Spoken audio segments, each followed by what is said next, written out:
It just got real as a brand new report has dropped from Pierre LeBrun revealing some huge information as it pertains to the Leafs' pursuit of Brandon Tanev.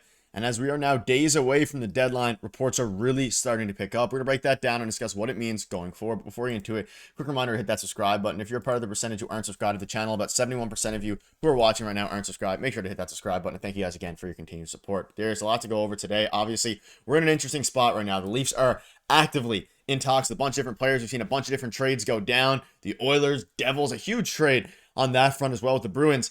But the Leafs are still on the outside looking in as it pertains to a trade. And some new reports have dropped today surrounding Brandon Tanev and his future with the Kraken as it pertains to the Maple Leafs. And let's go here. And it just got really real for the Toronto Maple Leafs. It's hearing that the Kraken are willing to eat 50% of Brandon Tanev's cap hit to help facilitate a deal, which makes sense. Strong interest from both cup contenders and bubble teams in the pending UFA winger. So Darius, we've been covering Brandon Tanev a little bit on the channel. He's been linked by Elliot Friedman. He's been linked by a bunch of different reporters. And now to hear that the Kraken are indeed willing to eat most of the salary, 50%, is huge news as it pertains to the Leafs actually facilitating a deal for this player, because that makes the cap hit $1.75 million, which is much easier to make the deal work.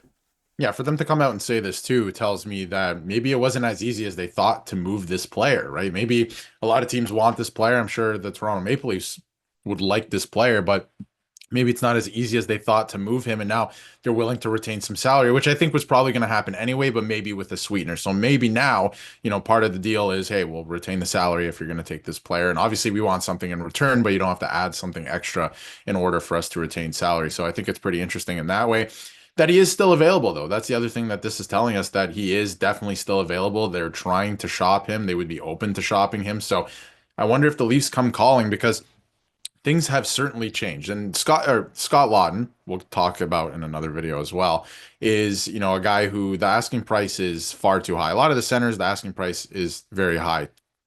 Brandon Tanev, we haven't heard too much about that on that front. So I think that's going to be very interesting. Again, he's a winger. It's different. They need to go out and get a center. I think that's number one priority. They have to try and do that. Maybe a defenseman, but if they're able to make a couple moves and add a winger, I think that's fine as well. So it's going to be interesting to see what they end up doing, but it sounds like Brandon Tanev could be available and for a reduced price. Yeah, it's definitely available. Interest from cup contenders. The Leafs, obviously, even if you don't think they're going to win it or anything like that, they are considered cup contenders when this verbiage is used here. And you can see this here, 100% turned out to be very difficult to trade. Fair enough. And that's one of the reasons that the Leafs are that the Kraken, gave this little bit of info out to, or some of the agents did, the front office, to Pierre LeBrun, because they probably tried to get and trade him for teams, to a team that would retain all of it, right? Where the Kraken wouldn't have to retain any of the 3.5. However, given his play this season, he hasn't been fantastic. And that cap hit, like we've discussed in previous videos, at age 33, it's very tough to make it work, especially if you're the Toronto Maple Leafs. But now at 1.75, things become a little bit interesting. And there's a bunch of different teams as well that are interested. The Sens rumors as well. I mean, Chris Tanev, we know his brother plays for the Leafs, so it would make a ton of sense on that front. And looking at his JFresh chart, I'm curious to see, Darius, what your thoughts are on the actual player himself. He is a physical forward. He blocks a ton of shots. He would add and kind of contribute to some of the identity that, the fourth line, third line, whatever line you want to put him on, Craig Berube is trying to make of it, sorry. And he's an expiring player, which is either a good thing or a bad thing, depending, because in this case, he's obviously making $3.5 million. Super interesting player. I actually would love the fit if they're able to get a third line center, which I feel like we're a broken record saying that. They need to get a third line center first, and then anything you add after that would be a cherry on top, specifically regarding Brandon Tanev, because his advanced metrics aren't great, but I like the identity he would bring. Yeah, the advanced numbers aren't great, but he's also playing on the Seattle Kraken, who aren't a great team, right? I think at times you have to think about that and you have to look at that. So if you were to add him to a team like the Toronto Maple Leafs, how would that change? How would that look? And I think he would look pretty good with this team. And I talk a lot about identity and different roles on different lines, right? And I love Craig Berube and what he did with the St. Louis Blues when they won the Stanley Cup, because every single line had an identity. Every single line had a role. And he knew what line to use when something, a certain situation in a game rose, right, or presented itself. So I think that if you were to add Brandon Tanev to this team, he would be a great piece in that way. But again, they need to go after a center first. He's very similar to his brother in play style. Like, he's going to eat pucks, right? He's going to do all the stuff that maybe the top guys aren't doing, or some guys don't want to do, right? And he's going to throw the body, stuff like that.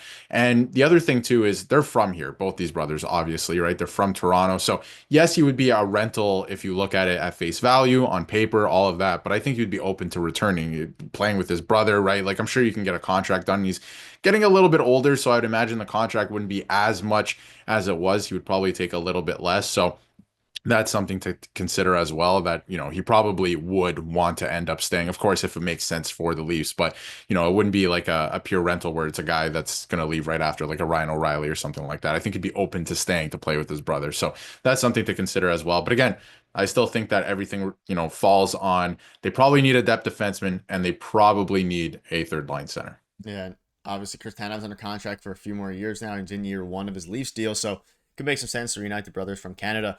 Jordan Schmaltz comes out and said, one name I think could drastically change the way a team plays when inserted into a championship lineup is Brandon Tanev. He's one of those guys that when he feels like the energy, or feels the energy like a burn, and crowd behind him when all the chips are in. It makes sense. Like if you want a guy to really, you could throw in a playoff lineup for sure, and maybe someone really in this case who would completely replace Ryan Reeves and what he brings. Now, maybe Ryan Reeves would still play in the playoffs. I know you're high on that. Him playing a couple games, set the tone. Brandon Tanev is also maybe not quite as aggressive, I will say, as Ryan Reeves is at times, but he's a capable player and definitely would elevate the floor of that fourth line. I think he would just be a solid fit. But the problem is, like we keep mentioning, they need a center, and the cap for all these players, the prices, the cap, making everything work is going to be interesting. And there is strong interest in the pending UFA winger from both Cup contenders. We know that Tanev has been linked to the Leafs ahead of the deadline, and like I keep mentioning, Elliot Friedman came out today and said that moves are going to happen, and that today has really been, following a quiet weekend, today has been the day that a lot of names are being picked up here. We just saw a trade minutes ago between the Bruins, the Devils, and Oilers. I think the Leafs are going to follow suit here. Maybe not today necessarily, but with a player like this, and I like the fit of Brandon Tanev with the Leafs, and it's not necessarily the move that a lot of fans are hoping for, I don't think. But if you get a center first, which is the biggest problem here because of the amount of A, centers available, which isn't a ton, and B, the amount of sellers available, which also isn't a ton, and all the sellers are kind of coming together and saying, okay, we're only going to sell if the market is huge. There's a lot of buyers. It makes things very difficult, and that's why you're hearing about players like Brandon Tanev and the guys that are more third and fourth line, not even centers, but wingers.